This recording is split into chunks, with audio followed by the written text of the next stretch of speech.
Hey guys, how's it going? My name is Adam and today I'm going to show you how to connect Messenger to Instagram. So without further ado, let's jump into it. First of all, you're going to click the three lines above at the top left, and you're going to click on the gear in the top right, and you're going to just scroll down for a little bit and you're going to see Account Center. So we're going to click on see more in Account Center.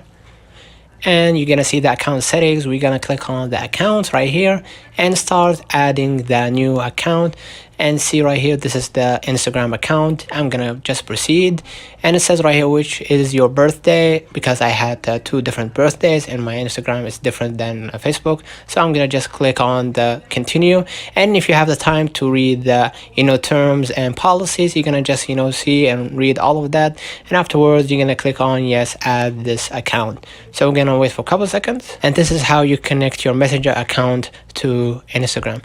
So don't forget to subscribe to our channel, follow and hit the thumbs up. Last but not least, turn on the notification bell to receive every video we upload. Thank you for watching. See you in another one.